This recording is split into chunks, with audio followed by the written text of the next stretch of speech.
Muy buenas noches, hermanos, o días, o tardes, o madrugadas, o medias noches, o a la hora que me estén viendo.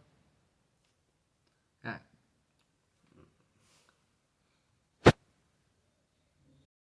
ok, si olvidamos esa introducción, hoy les traigo un video que seguro muchos estaban esperando. Es un video que seguro les va a ayudar mucho a ustedes como cristianos. Y hoy les traigo un manual de cómo responder a los ateos. Porque claro, el mundo siempre va a intentar negar su fe. Siempre los va a intentar cuestionar, pero nosotros vamos a permanecer firmes. Así que vamos a continuar con el video. Bien, lo primero que tenemos que saber es que los ateos sí, simplemente los vemos y nos preguntamos muchas veces, ¿no? Sí que creen que los cristianos somos ignorantes por ser cristianos y ellos se creen más inteligentes por ser ateos. Creen que son más inteligentes por eso, porque no creen en un ser mágico que te resuelve la vida. Esa es la definición que ellos tienen sobre nuestro Dios. ¿Por qué? ¿Por qué pasa esto? Pues la respuesta es sencilla. Síndrome de Dunning-Kruger. ¿Qué es esto? Es un sesgo cognitivo que hace que las personas que lo poseen sobreestimen su inteligencia y sean incapaces de reconocer su nivel de incompetencia. Si ellos simplemente se creen más inteligentes y no se dan cuenta de que hay gente más inteligente que ellas y es deísta. O sea, el ser ateo no tiene nada que ver con ser inteligente. De hecho, muchos científicos, la mayoría de los científicos que han ganado premios Nobel, la mayoría de los científicos más importantes de la historia, son deístas.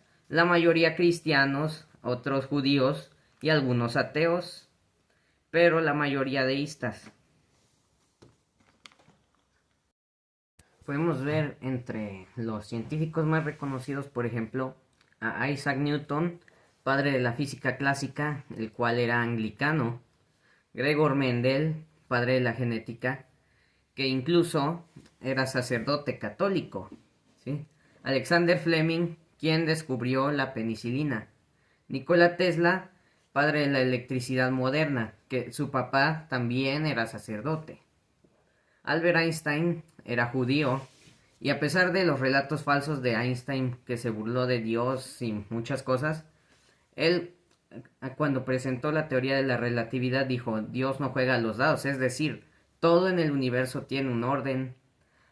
Además, él decía: al igual que el frío no existe según las leyes de la física, porque es la ausencia de movimiento entre las partículas, y la oscuridad no existe porque según las leyes de la física es la falta de ondas de luz, la maldad no existe porque es la falta de Dios en el corazón del hombre. Sí, además tenemos a Julius Robert Oppenheimer, quien inventó la bomba atómica, el cual nació en una familia judía no practicante, pero después de lanzar la bomba atómica, durante una pequeña fracción de su vida, él mostró interés en el hinduismo, aunque luego de eso se volvería a desviar de ese camino. También Werner Heisenberg, científico que ayudó a Niels Bohr a construir el modelo atómico de Bohr.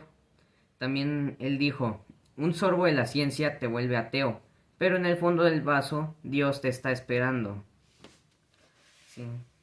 Es decir, muchas veces sí se usa la ciencia para contradecir la existencia de Dios, pero cuando vas estudiando la ciencia cada vez más a fondo, te das cuenta de que esto no puede ser un azar del universo, como muchos ateos creen. Esto tiene que tener un creador, debe tener una causa externa a esto. El universo no puede crearse a sí mismo, entonces se necesita una causa externa al universo para haberse creado. La física que tenemos hoy en día solo puede estudiar con precisión el universo después de 10 a la menos 43 de un segundo después del Big Bang, periodo el cual es llamado tiempo Planck, porque era cuando el universo tenía una longitud de aproximadamente 10 a la menos 33 de un centímetro, lo cual es la longitud de Planck. Esto es aún más pequeño que una partícula quark. El universo era más pequeño que una partícula quark, un universo extremadamente pequeño antes de explotar. Hace tiempo se propuso la teoría del universo eterno, donde el Big Bang ya había sucedido antes, todo volvió a unirse y volvió a explotar. Pero ahora tenemos el teorema de Born-Vilenkin, el cual ha demostrado que este universo, que ha estado expandiéndose a lo largo de toda su historia, necesita tener un comienzo definido. Este teorema también nos dice que el universo hace 13.700 millones de años no existía, no había nada, no estaba, no, nada. Entonces, no había materia, ni tiempo, ni espacio. Por lo tanto, tendría que haber alguien o algo que pusiera esa materia allí, pero también este alguien tiene que ser infinitamente inteligente, infinitamente poderoso, porque las posibilidades de que esto salga mal son infinitas. Y cuando algo saliera mal durante todo ese proceso, tenía que venir este alguien o este algo a arreglarlo para que saliera bien. La Biblia nos habla muchas veces de que Dios sostiene este universo con su mano, no deja que se caiga. Alexander Vilenkin escribió: con la prueba ahora establecida, los cosmólogos ya no pueden esconderse detrás de la posibilidad de un universo eterno en el pasado. No hay escapatoria, tienen que enfrentar el problema de un comienzo cósmico. Debido al principio de causalidad, se necesita una causa del universo externa al universo mismo. La causa debe estar más allá del espacio, el tiempo y la materia. Entonces, nosotros simplemente ya no podemos decir que este universo estuvo desde siempre. Tiene que haber una causa, hay un principio y una causa. Ahora, esta causa, ¿por qué tiene que ser un Dios? Te van a preguntar seguramente. Pues es que eso es una definición de un Dios, un ser inteligente, poderoso, omnipotente, omnisciente, que puede crear este universo infinitamente grande, infinitamente perfecto, un ser todopoderoso que ha estado desde siempre. Eso es un Dios. Entonces, eso es la definición de un Dios. Ahora, a pesar de que la ciencia nos enseña sobre un universo autosustentable, la vida es uno de los más grandes misterios del universo, porque parece contradecir la segunda ley de la termodinámica, que dice que la entropía, es decir, el nivel de orden, el nivel más bien de desorden en el universo, aumenta, o sea, todo tiende al desorden.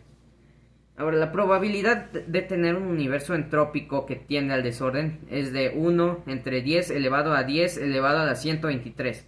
Un número tan grande que no hay calculadora, no hay computadora capaz de calcularlo.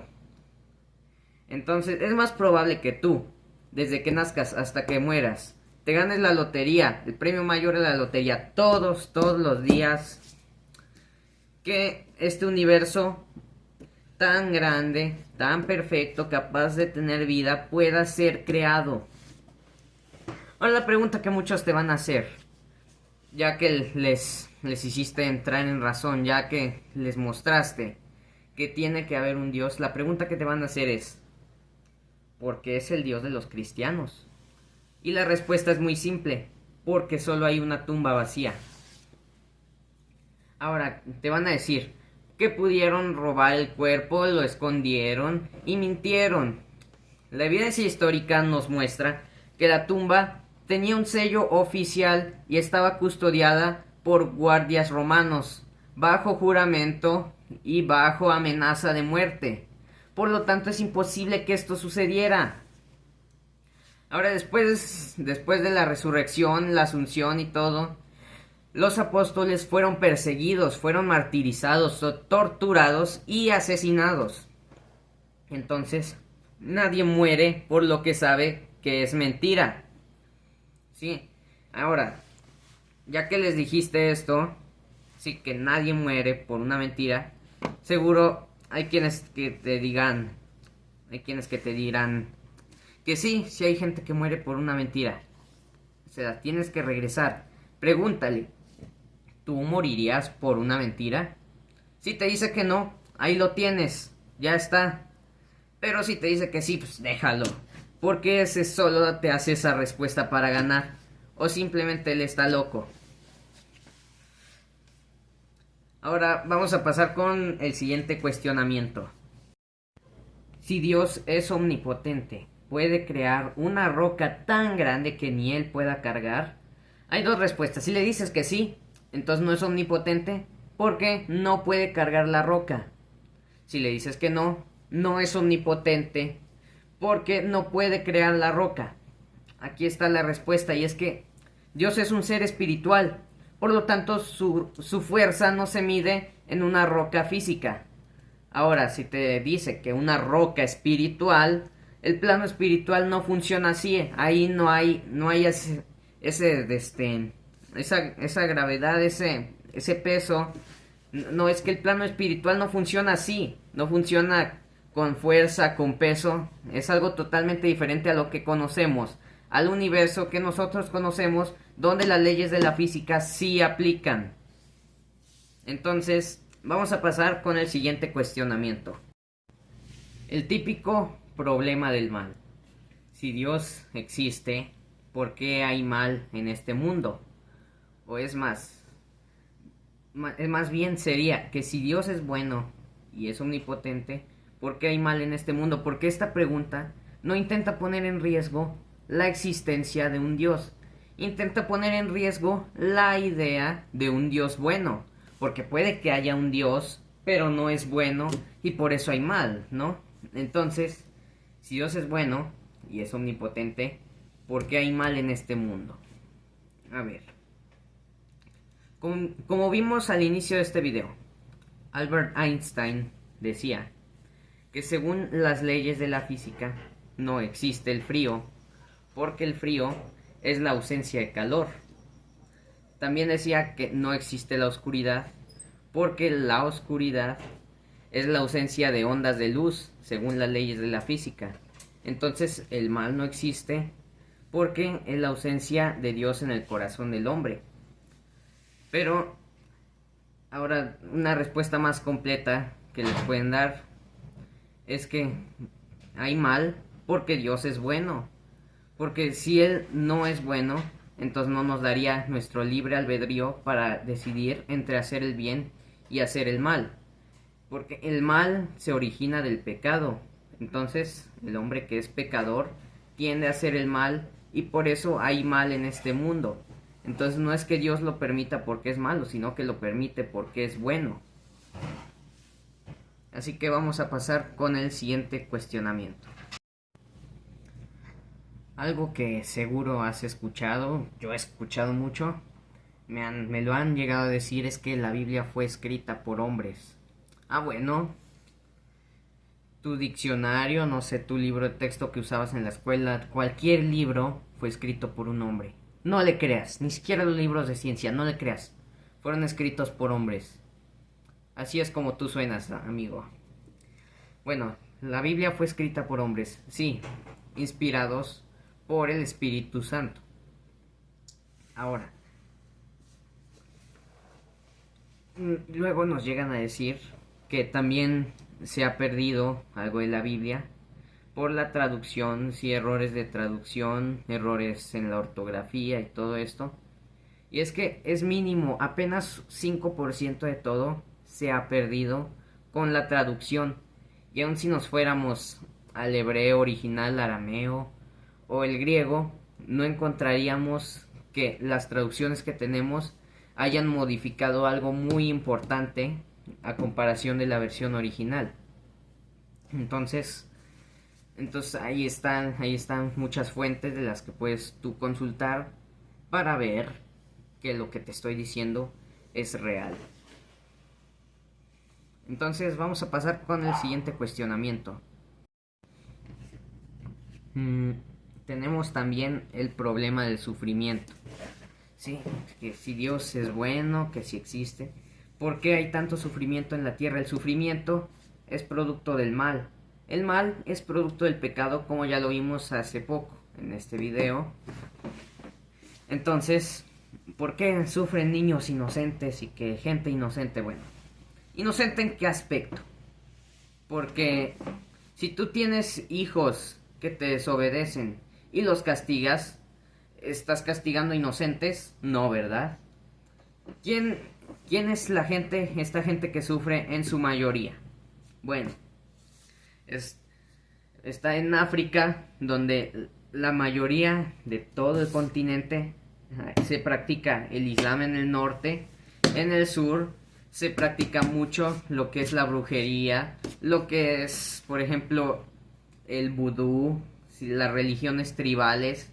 Y las minorías en África son las que practican el cristianismo. Aunque hay países donde predomina el cristianismo en África, también tenemos que Dios es quien pone y quita a los gobernantes. Entonces, esto principalmente es por la corrupción, ¿sí? Ahora, si Dios pone y quita a los gobernantes, que porque hay corrupción y todo esto, es que cada país tiene el gobernante que se merece. Entonces, bueno, al menos el gobernante que las mayorías merecen. Entonces, por eso es que pasa todo esto. Sí, luego tenemos en Medio Oriente, que está lleno de guerras. Son musulmanes. Ellos matan a los cristianos. Si la mayoría son musulmanes y ellos merecen a un gobernante que les hace todo esto. Es simplemente que Dios los está castigando porque han desobedecido. Entonces no habría tanto sufrimiento si hubiera más obediencia a Dios. Por eso Adán y Eva fueron desterrados del Edén. Por desobediencia a Dios empezaron a tener dolor, empezaron a enfermarse, empezaron a sufrir por desobediencia a Dios.